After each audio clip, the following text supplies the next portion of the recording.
All right, so Stephen Moore is warning that Mamdani's radical agenda would send the city into economic freefall, driving out the wealthy, shrinking the tax base, pushing the middle class further into the red. It is already happening. We've been watching it. Businesses are in a holding pattern. They're waiting to see if a Marxist is going to be the next mayor here. Even Hakeem Jeffries, the House Minority Leader, reportedly walked away from a face-to-face meeting unimpressed with Mamdani the commie. But Mamdani isn't just a flash in the pan. He's a red flag, a warning of what happens when economic fantasies collide with reality and real people pay the price.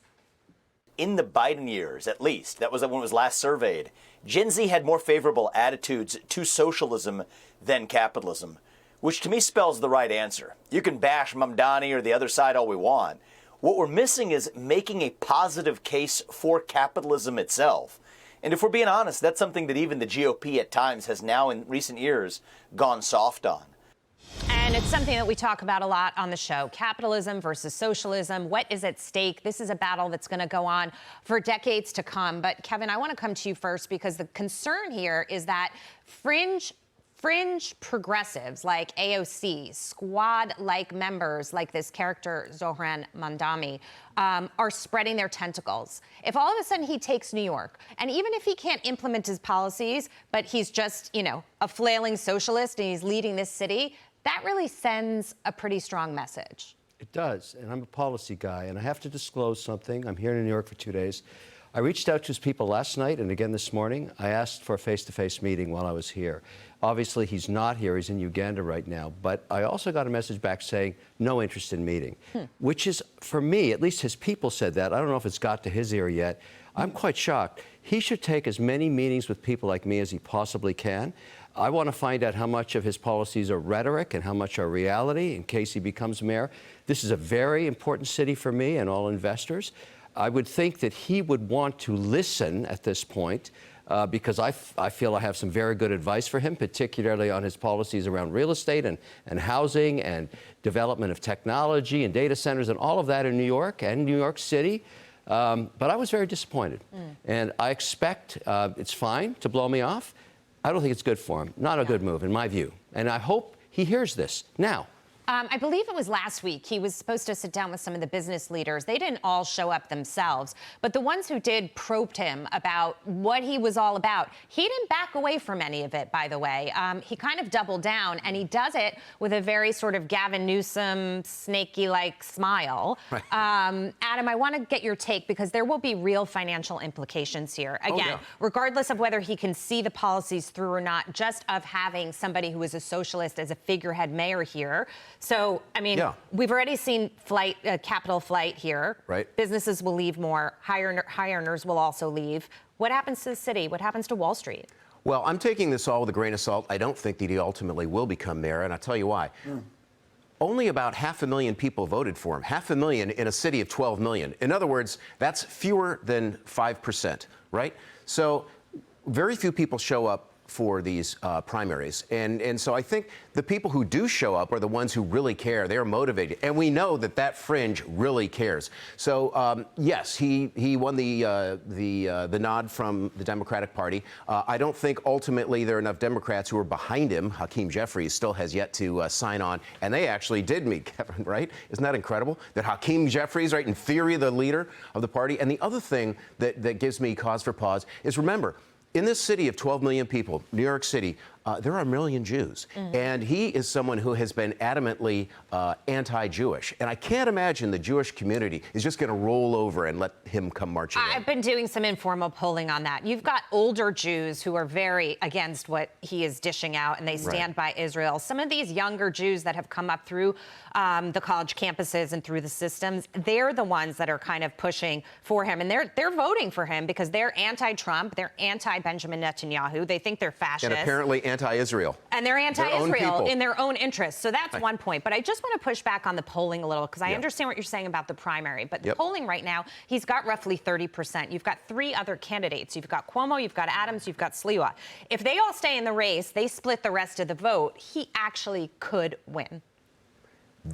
I suppose that's possible, but do you really think that the powers that be are going to let that happen? I hope not. Where are the powers? I mean, eventually there's a runoff. You know, you can't have someone, you go head to head. You know, you can't just have a ticket split 3 different ways and then the one who got the most votes, especially if you can't even get a majority. Right. I don't know, the powers that be is an interesting statement. Well, it depends who they are. If they're the people who are mixed into this race, Andrew Cuomo thinks he's a power that is or will be. Maybe people who think they're but he powers also that thinks be. he's a martyr, Brian, and he thinks that he is going to win this race. He's staying in it, and he's saying if a socialist takes over New York City, even he would have to leave and go to Florida. Yeah, and apparently he's joking about that. He wanted to make clear that he's committed. This is why I disagree with you on whether Mamdani's going to win. I don't want him to win, for sure. It's the last person. But the people he's running against are so ineffective, and they're so unimpressive. I mean, Andrew Cuomo is hanging out with, this is probably why he didn't want to meet with you, because Cuomo's hanging out with the Hamptons crew, okay? And he's talking to these guys, and he's saying, if this guy becomes mayor, I'm going to leave town. And it's like, how in the world, as a guy who used to run New York State and now wants to run the city, can you say, I'm going to get out of this place if I don't win? I mean, even if you're joking about that, that is the stupidest thing you can say. Yeah. And it tells me that he is so out of touch. And I think Mamdani is like, look, let Cuomo meet with the Hamptons crowd. And I'm gonna advertise about that, and I'm gonna nail him on that. And I'm not gonna talk to Kevin O'Leary because I don't want to be anybody who's near the quote-unquote rich elites. And he's gonna take, in a 4-man race, he's gonna take just enough in a 4-man race to win on that basis. And that's why I think you got to take what he's doing really seriously right now. I do, but I bring jobs. That's bipartisan. I create jobs. That's what I want to talk to him about. Even AOC, even Elizabeth Warren, they'll take a meeting because they understand the value of job creation. And he should too. The worst thing, if he becomes mayor, all these people remain unemployed in New York. That's what they're complaining about. That's who he's appealing to. You got to get guys like me to come here and invest our capital to create jobs. Period. He doesn't want private sector. He wants government jobs. He wants people working for the state, living in state housing, eating state food. You're like the antithesis of that. Why would he like you? This is also why his message is a problem, because it is hypocritical to a certain degree. He's saying he wants to solve an affordability crisis, Kevin, but you're not going to do that if people aren't working and they're not thriving. If everybody is just relying on the government, the city goes. I have a daughter living here in New York. She does not want to go down by the river and eat government cheese. Right. She wants a job. And a lot of young people want jobs. And they listen to his rhetoric, and I agree it's fringy. But at the end of the day, he would be very wise to listen to his advocates and those that want to question his policies. That's me. Right. I'm just one guy. If he doesn't want to take a meeting with me, that's fine. But I think he's missing out on all the other investors that need to talk to him.